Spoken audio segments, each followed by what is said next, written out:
सोचो एक ऐसा आदमी जो एक फोन कॉल से करोड़ों का पैसा इधर से उधर करता था। सोचो एक ऐसी कंपनी जो पावर पॉइंट में तो दुनिया का सबसे प्रॉफिटेबल कंपनी लगती थी, लेकिन रियल लाइफ में उसका अकाउंट बिल्कुल खाली था। और सोचो एक ऐसा नेटवर्क जहां ब्रोकर्स, बैंकर्स, इनसाइडर्स, ऑपरेटर्स मिलकर पूरे स्टॉक मार्केट का डायरेक्शन डिसाइड करते थे और आम आदमी को कुछ पता ही नहीं चलता। आज का ये वीडियो सिर्फ स्कैम को एक्सपोज करना नहीं है, ये एक वार्निंग है क्योंकि गलतियां आप भी अननोइंगली कर रहे हो। आज के वीडियो में हम इंडिया के सबसे बड़े और most shocking stock market scam का पूरा स्टोरी समझेंगे। कैसे वो शुरू हुआ, कैसे ऑपरेट हुआ, कैसे पकड़ा गया और आम इन्वेस्टर को क्या सीखना चाहिए। मैं आपको पूरा स्टोरी एक मूवी की तरह समझाऊंगा ताकि बिगनर्स भी इजीली समझ सके कि स्कैम होता कैसे है और इससे बचा कैसे जाए। हर स्कैम का एक कॉमन पैटर्न होता है, ग्रीड।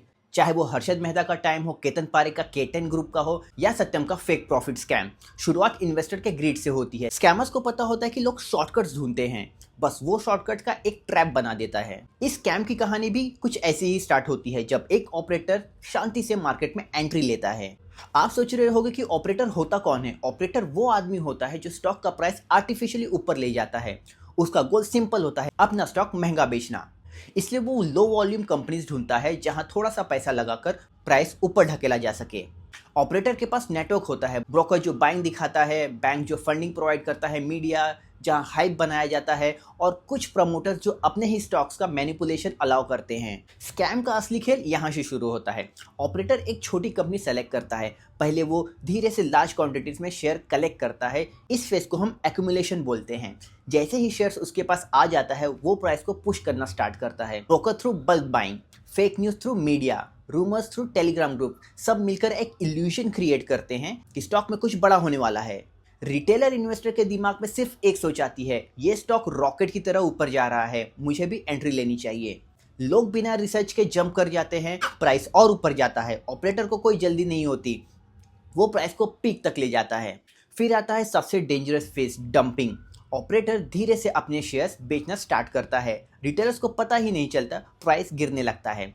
पैनिक स्टार्ट होता है और स्कैम का एंड होता है, पर लोगों का लॉस तब शुरू होता है। हर स्कैम की तरह ये स्कैम भी हमेशा छुपा नहीं रह सकता। जब प्राइस कंटिन्यूअसली फॉल होता है, न्यूज़ चैनल्स क्वेश्चन उठाते हैं, regulatory suspicious trading volume detect करते हैं, इन्वेस्टिगेशन स्टार्ट होती है, फोन टैपिंग होता है, बैंक ट्रांजैक्शन चेक किए जाते हैं, सेल कंपनीज को ट्रेस किया जाता है और एक दिन सब एक्सपोज हो जाता है।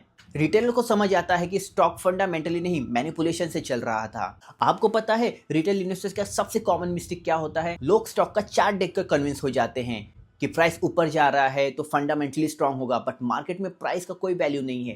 ट्रुथ हमेशा फाइनेंशियल में होता है।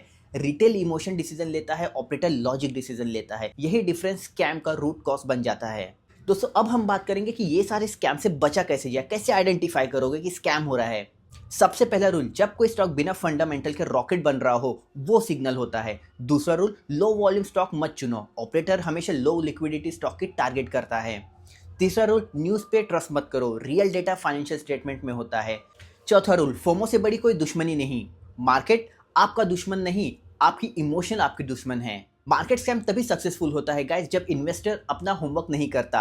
अगर आप ऑनेस्टली रिसर्च करो, डिसिप्लिन अप्रोच करो, फंडामेंटल को इंपॉर्टेंस दो, तो स्कैम वाले ट्रैप में आप कभी नहीं फंस सकते। मार्केट रिस्क नहीं होता, बिना नॉलेज के मार्केट रिस्क लगता है।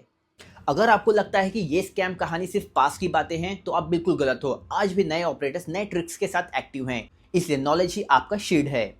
अगर आपको स्टोरी टेलिंग फॉर्मेट में स्कैम एक्सप्लेनेशन पसंद आया तो लाइक जरूर करना। और अगर आप चाहते हो कि मैं हर्षद मेहता, केतन पारेख, सत्यम और नए ऐसे स्कैम के डिटेल ब्रेकडाउन करूं तो प्लीज कमेंट में लिखो एक्सपोज सीरीज। मैं इस टॉपिक पे फुल डेडिकेटेड सीरीज शुरू कर दूंगा।